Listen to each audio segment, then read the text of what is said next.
Hello दोस्तों, स्वागत है एक बार पुनः आप सभी का हमारे अपने YouTube channel Shiv coaching classes पर। तो दोस्तों, प्रीवियस वीडियो में हमने क्लास 12th एनसीईआरटी चैप्टर 1 का हमने वस्तुनिष्ठ प्रश्न लगभग 15 वस्तुनिष्ठ प्रश्न हमने देख लिए थे पार्ट 1 में।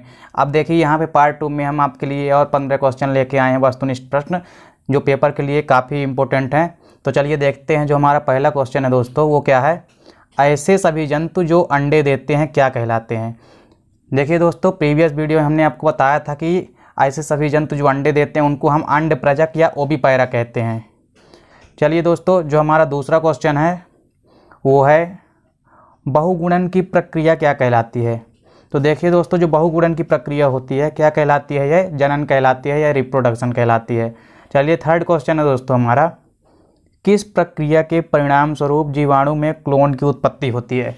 देखिए दोस्तों, जब हमने आपको अलैंगिक जनन करवाया था तो वहाँ पे हमने क्या बताया था कि अलैंगिक जनन के परिणाम स्वरूप उत्पन्न संतानें जो थी, जो शारीरिक रूप से भी और आनुवांशिक रूप से भी क्या थी, समान थी। ऐसे जंतुओं को हमने क्या कहा था? क्लोन कहा था। तो क्लोन की प्रक्रिया किस में होती है दोस्तों? तो ये द्विविखंडन में होती है। चलिए दोस्तों, अगला क्वेश्चन है दोस्तों हमारा, जलकुंभी क्या है? तो देखिए दोस्तों, जलकुंभी जो है इसको हम क्या कहते हैं? जलीय खरपतवार कहते हैं। अब इसको जलीय खरपतवार क्यों कहते हैं दोस्तों? क्योंकि ये जल में उगने वाले सभी पौधों के आसपास उगती है और उनको क्या करती है? नुकसान पहुंचाती है। देखिए जो जलकुंभी है दोस्तों, इसको हम बंगाल का आतंक भी कहते हैं। क्यों कहते हैं दोस्तों? देखिए क्या होता है, जो जलकुंभी होती है दोस्तों, तो यह स्थलीय जलीय जगहों में क्या होती है? जलीय जगहों में क्या होती है? ये बहुत जल्दी फैलती है और ये फैल के पूरे जगहों में क्या होती है? फैल जाती है। कोई भी मान लीजिए नदी या तालाब है, उसमें यदि जलकुंभी है तो वह बहुत जल्दी क्या करती है? फैल जाती है पूरे तालाब में। और क्या करती है? जल की ऑक्सीजन को क्या करती है? ले लेती है। यानी जल में जो ऑक्सीजन की मात्रा है उसका ज़्यादा उपयोग कर लेती है, जिस कारण से ऑक्सीजन की मात्रा जो है तो वहाँ के बाकी जीव जंतुओं को नहीं मिल पाती है और वहाँ के बाकी जीव जंतु जो होते हैं मरने लगते हैं। तो इस कारण इसे बंगाल का आतंक कहते हैं, क्योंकि बंगाल में एक कॉर्निया जो है ज़्यादा मात्रा में पाई जाती है और ज़्यादा मात्रा में नुकसान करती है पादपों को। चलिए दोस्तों, तो हमारा अगला क्वेश्चन क्या है? अगला क्वेश्चन है दोस्तों हमारा, ब्रायोफाइट्स एवं टेरिडोफाइट्स में युग्मक स्थानांतरण के लिए आवश्यक है। देखिए दोस्तों, ब्रायोफाइट और टेरिडोफाइट्स में क्या होता है? जो युग्मक का स्थानांतरण होता है वो किसके माध्यम से होता है? जलों के द्वारा होता है। जलों में क्या होता है? एक युग्मक क्या करता है कि अपने गैमीट को निकालता है और दूसरा युग्मक भी अपने गैमीट को जल में क्या करता है? प्रवाहित कर देते हैं। और जल में ये आपस में क्या होते हैं? मिल करके फिर वहाँ पे क्या करते हैं? ये आपस में पौधे का निर्माण करते हैं या आपस में मिल करके गैमीट से जाइगोट का फॉर्मेशन करते हैं। चलिए दोस्तों, हमारा जो अगला क्वेश्चन है क्या है दोस्तों? हमारा अगला क्वेश्चन, पक्षियों, सरीसृपों एवं स्तनियों में युग्मक संलयन होता है। देखिए जितनी भी बर्ड्स हैं और रेप्टिलियाज हैं और मैमल्स हैं, देखिए इनमें क्या होता है? जो युग्मक संलयन होता है ना, वो कैसा होता है? शरीर के अंदर होता है। यानी गैमीट आपस में कहाँ मिलते हैं? तो वो शरीर के अंदर मिलते हैं और फिर क्या करते हैं? जाइगोट का निर्माण करते हैं।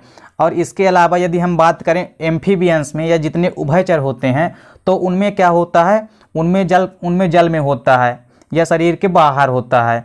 चलिए दोस्तों, हमारा अगला क्वेश्चन है। देखिए दोस्तों, हमारा जो क्वेश्चन है वो है, स्पाइरोगायरा और क्लेमाइडोमोनास में कैसे युग्मक उत्पन्न होते हैं? देखिए दोस्तों, जब हमने आपको बीजाणु जनन बताया था तो बीजाणु जनन में हमने आपको क्या बताया था कि जो स्पाइरोगायरा है और क्लेमाइडोमोनास, इनमें क्या होता है? कशाभिका युक्त युग्मक पाए जाते हैं। इनमें ये क्या होते हैं?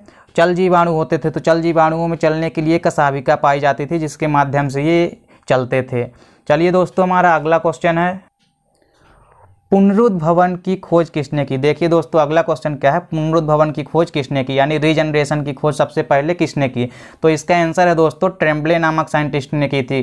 कब की थी दोस्तों? सन 1717 में। और सर्वप्रथम किसमें की थी? हाइड्रा में खोज की थी। किसकी? पुनरुद्भवन की।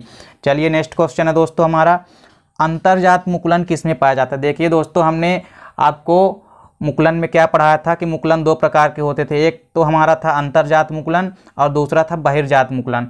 तो अंतर्जात मुकुलन में हमने क्या पढ़ा था कि स्पॉन्जिला में क्या होता है? अंतर्जात मुकुलन होता है। तो आप याद रखिए किसमें होता है अंतर्जात मुकुलन दोस्तों, स्पॉन्जिला में। चलिए नेक्स्ट क्वेश्चन है दोस्तों हमारा, केंद्रक का विभाजन क्या कहलाता है। देखिए दोस्तों, जब हमने आपको सिंपल बाइनरी फिजन पढ़ाया था तो उसमें हमने आपको बताया था कि जो अमीबा है वो विभाजित होती है दो प्रकार से। सबसे पहले जो विभाजन होता है वो केंद्रक का विभाजन होता है, और केंद्रक का विभाजन क्या कहलाता है, तो कैरियोकाइनेसिस कहलाता है। और इसके बाद क्या होता था, कोशिका द्रव्य का विभाजन होता था, और कोशिका द्रव्य का विभाजन क्या कहलाता है दोस्तों, तो साइटोकाइनेसिस कहलाता है। नेक्स्ट क्वेश्चन देखते हैं दोस्तों,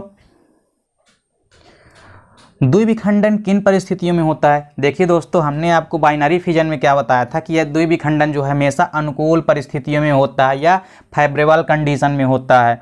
चलिए दोस्तों, हमारा नेक्स्ट क्वेश्चन है, देखिए दोस्तों, लैंगिक जनन कैसी प्रक्रिया है। तो लैंगिक जनन दोस्तों कैसी प्रक्रिया है, एक द्विजन की प्रक्रिया है। इसमें दो जनक क्या होते हैं, दो जनक आपस में मिलकर के, दो जनक के गैमीट आपस में या युग्मक आपस में मिलकर के क्या बनाते हैं, जाइगोट का निर्माण करते हैं।